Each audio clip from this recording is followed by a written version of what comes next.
할렐루야. 네, 이 자리에 오신 성도 여러분들을 사랑하고 축복합니다. 오늘은 데살로니가 전서 5장 1절부터 11절까지의 말씀으로 데살로니가 전서 8번째 시간 종말을 살아내는 사람들이라는 제목으로 은혜를 깨닫고자 합니다. 데살로니가 전서 5장은 바울이 데살로니가 전서를 마무리하면서 교회에게 마지막으로 권면하는 내용들을 보도하고 있습니다. 특별히 5장 1절부터 11절까지의 말씀은 앞서 바울이 교회에게 전한 이야기들, 즉 데살로니가 전서 1장부터 4장까지의 이야기를 마무리하는 결론에 해당되는 단락입니다. 이 결론 부분에서 바울은 데살로니가 교회가 반드시 알아야 할 내용을 다시 상기시키면서 그리스도인들이 어떻게 살아가야 하는지를 권면하고 있습니다. 오늘의 본문은 크게 4개의 단락으로 구분할 수 있습니다. 첫 번째로 종말론의 시기에 대한 가르침을 상기하는 1절부터 3절. 두 번째로 종말을 살아내는 사람들의 모습을 가르치는 4절부터 8절. 세 번째로 편지에서 언급했던 내용들을 다시 정리하는 9절부터 10절. 마지막으로 최종적인 권면을 하는 11절입니다. 가장 먼저 바울은 종말의 날 예수 그리스도의 강림이 언제 일어나는지 이야기합니다. 그런데 바울은 이 때와 시기를 알 필요 없다라고 말합니다.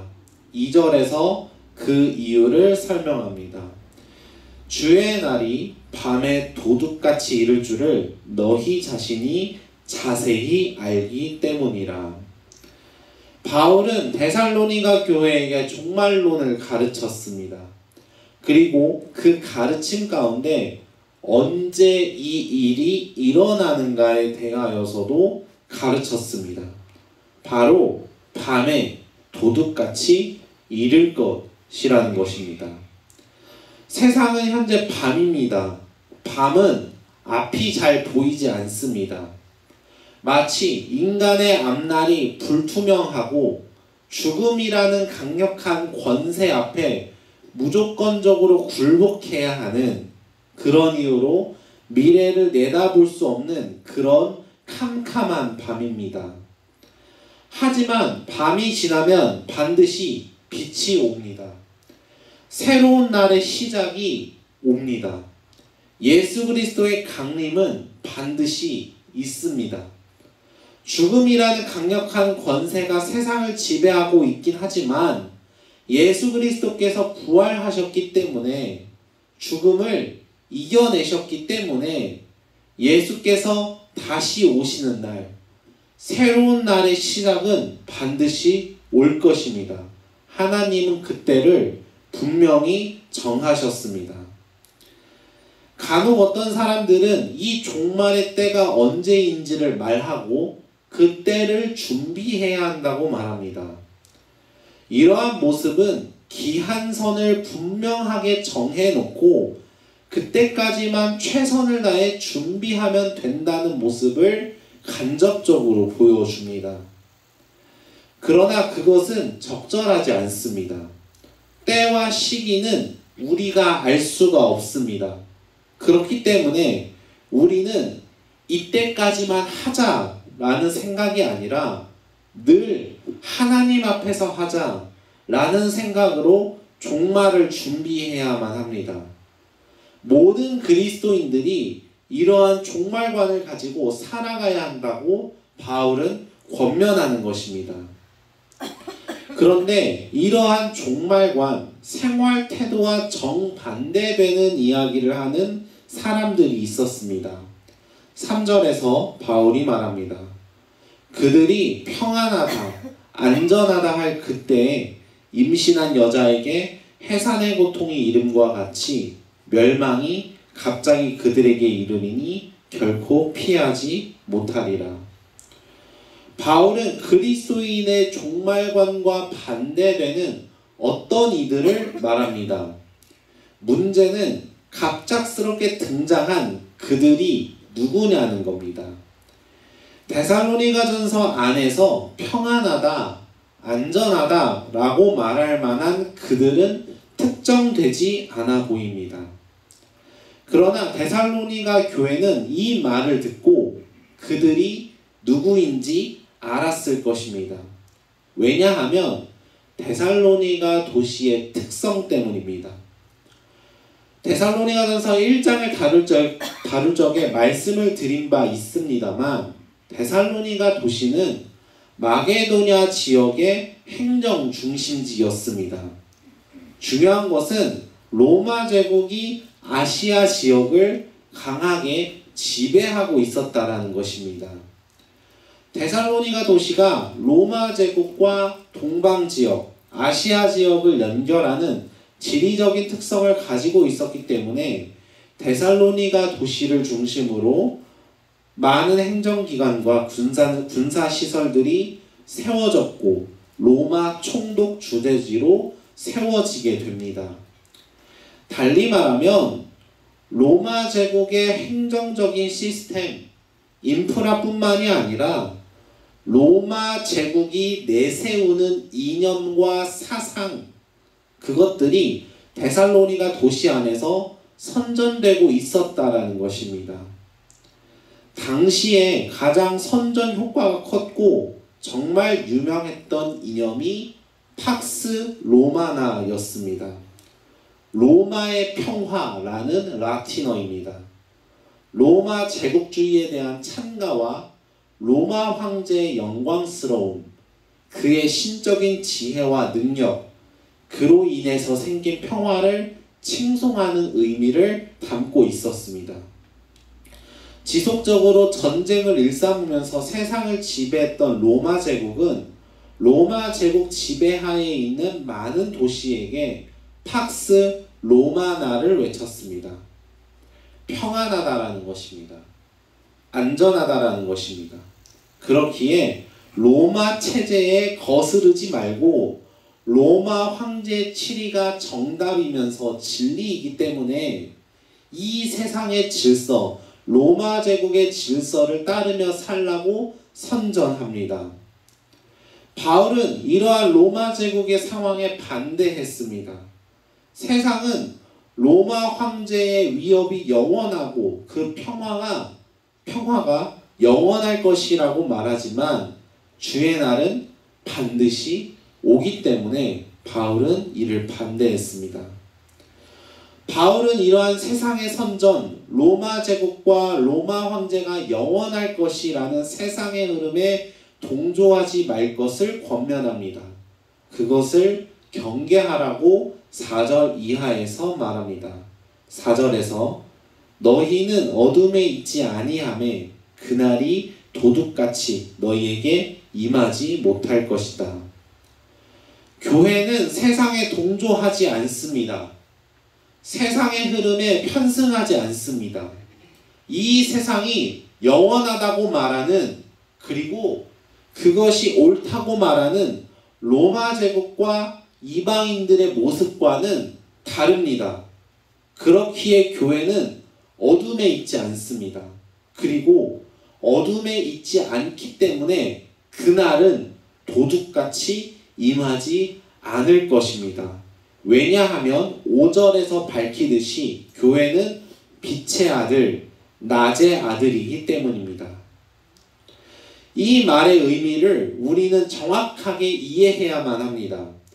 여기서 말하는 빛, 낮은 예수 그리스도의 강림을 말합니다. 아직 세상은 밤입니다. 아직 빛이 오지 않았습니다. 그러나 바울은 교회가 빛의 아들, 낮의 아들이라고 선언합니다. 즉, 바울은 아직 일어나지 않은 그리스도의 강림을, 종말 신앙을 지금 이 순간 경험한 사람처럼, 실현된 것처럼 믿음의 삶을 살라고 권면하는 것입니다. 신학적인 용어로 말한다면 실현된 종말론을 살아내라고 이야기하는 것입니다. 주의 날이라는 표현은 구약에서 등장하는 개념입니다. 유대인들은 주의 날이 하나님께서 자신의 의로운 뜻을 나타내시고 공정한 심판을 행하시는 날이라고 믿었습니다. 쉽게 말한다면 하나님의 백성을 회복시키시고 구원하시면서도 악한 세상은 심판하신다라는 것입니다. 바울은 이러한 맥락에서 이야기하는 것입니다. 악한 세상은 밤입니다. 어둠입니다. 만약 교회가 낮의 자녀, 빛의 자녀가 되지 못하면 밤에 속한 것, 어둠에 속한 것이 됩니다. 주께서 강림하실 때엔 악한 세상은 심판하시고 하나님의 백성은 구원받을 것입니다.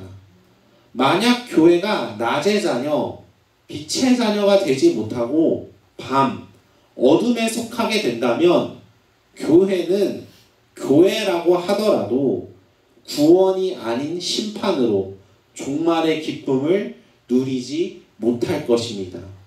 도둑같이 오는 심판으로 멸망한다는 것입니다. 그렇기 때문에 바울은 6절에서 교회에게 강력하게 권면합니다. 우리는 다른 이들과 같이 자지 말고 오직 깨어 정신을 차릴지라.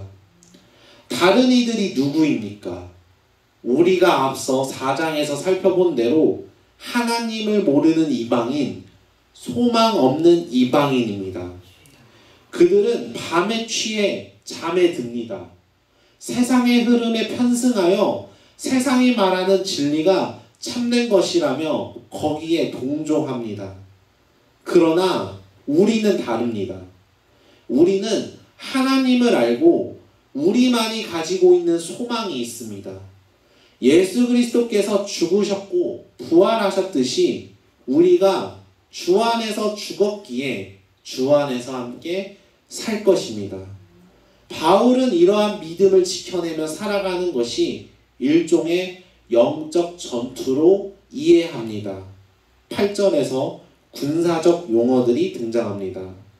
믿음과 사랑의 호심령을 붙이고 구원의 소망의 투구를 쓰자는 것입니다.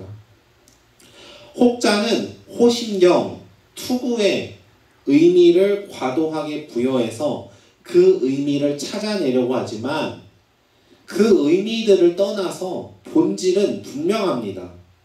믿음, 사랑, 구원의 소망, 이 세 가지를 붙들면서 세상의 흐름에 타협하지 말고 거기에 동조하지 말고 낮의 자녀, 빛의 자녀로 살아가라는 것입니다. 그것은 몹시 어려운 일입니다. 전쟁과도 같은 치열한 상황입니다.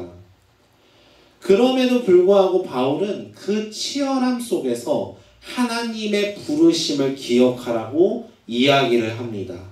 9절에서 하나님이 우리를 세우심은 노하심에 이르게 하심이 아니요 오직 우리 주 예수 그리스도로 말미암아 구원을 받게 하심이라. 하나님이 교회를 부르시고 거룩한 백성으로 삼으신 이유는 심판을 받게 하려 함이 아닙니다. 예수 그리스도를 통해 구원을 받게 하기 위함이라는 것입니다. 바울은 10절에서 그 구원에 대하여 구체적으로 설명합니다. 예수님께서 우리를 위해 죽으시고 부활하신 것은 우리 믿는 자에게도 부활의 생명을 주시기 위함이었습니다.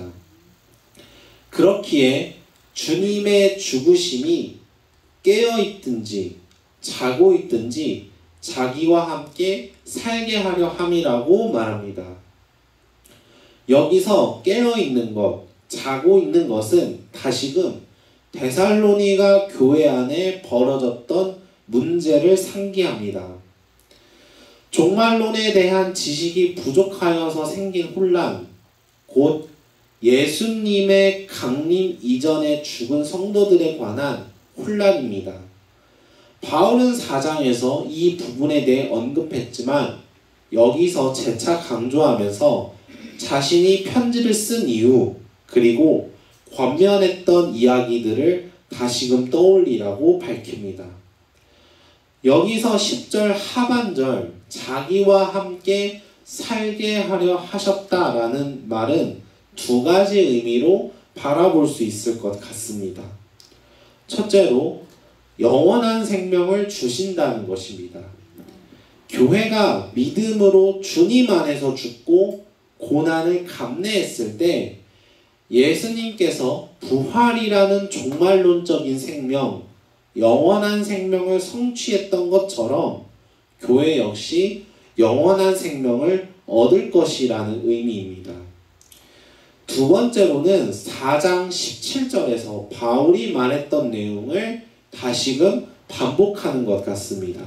곧 죽은 자와 산 자 모두 예수님의 강림의 때에 주님과 함께할 것이라는 주 안에서 연합할 것이라는 이야기입니다. 바울은 그리하여서 9절과 10절을 통해 편지에서 언급한 내용을 정리하면서 데살로니가 교회에게 하나님의 부르심을 기억하면서 영적 전투를 반드시 이기라고 낮의 자녀, 빛의 자녀로 살아가야 함을 강조합니다. 그리고 이제 바울은 편지를 마무리하면서 최종적인 결론이자 마지막 권면을 11절에서 이야기합니다.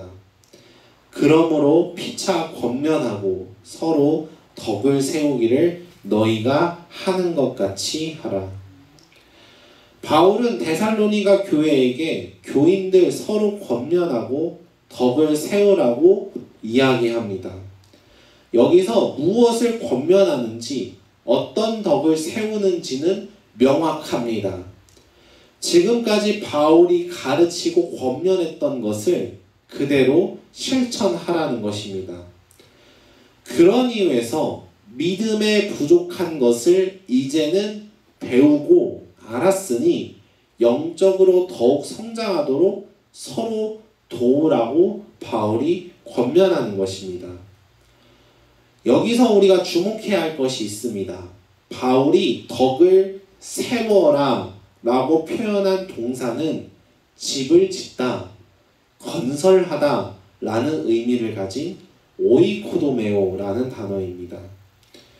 지금까지 데살로니가 교회는 바울의 복음을 사람의 말이 아닌 하나님의 말씀으로 듣고 성령의 능력과 큰 확신으로 믿음의 역사가 나타났습니다. 이로 인해 교회가 세워진 겁니다. 문제는 종말론에 대한 오해, 지식의 부족함으로 인해서 교회가 혼란해졌다라는 것입니다. 그리고 그러한 문제의 연장선에서 교회 내에서 거룩함을 버리고 세상의 풍조였던 음란함을 따르거나 일상에서의 삶을 포기하는 그런 모습들이 등장하기 시작합니다.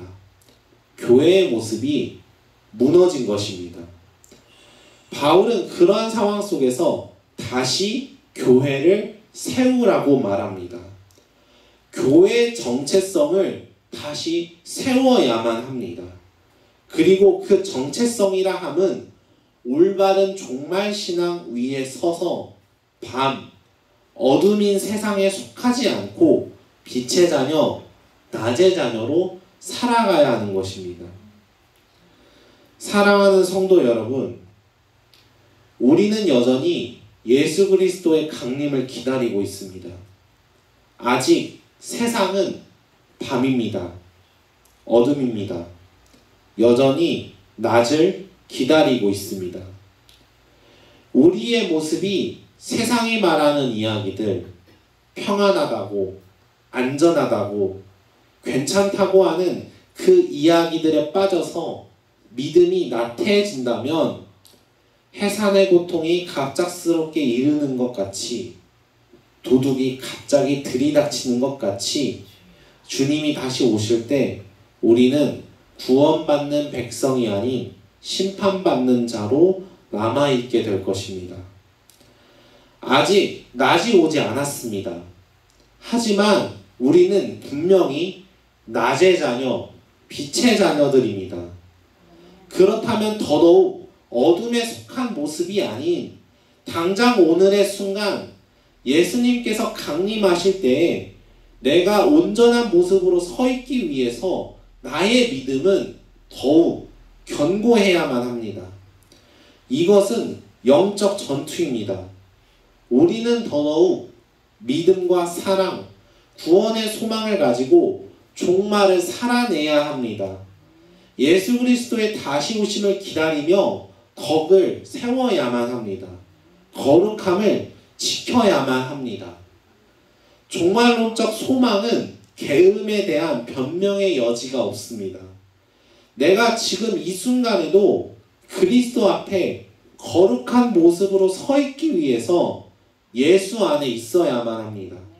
예수를 닮아가야만 합니다. 삶의 문제를 견뎌내면서 지금 당하는 이 고난을, 이 문제를, 이 상황을 견뎌내고 그 문제 너머로 찾아오는 구원의 영광을 기대하면서 믿음으로 나아가야만 합니다. 우리는 종말을 살아내는 사람들입니다. 어느 시점에 주님께서 다시 오실 때에 우리는 더 이상 괴롭지 않고 영원한 생명을 가지고 주님과 함께 할 것입니다. 우리는 종말을 살아내는 사람들입니다. 그렇기 때문에 세상 이야기에 안주하지 않습니다. 그렇기 때문에 세상 이야기에 휘둘리지 않습니다. 그렇기 때문에 세상의 소리와 세상의 조롱과 세상의 비판을 견뎌내고 앞으로 올 구원의 영광을 기다릴 수 있습니다. 그러한 믿음으로 오늘도 거룩함을 지켜나가며 교회의 덕을 세워나가야 하는 줄로 믿습니다. 오늘 이 하루도 종말을 살아내는 낮의 자녀, 빛의 자녀로 살아가는 저와 여러분이 되시기를 주님의 이름으로 축복합니다.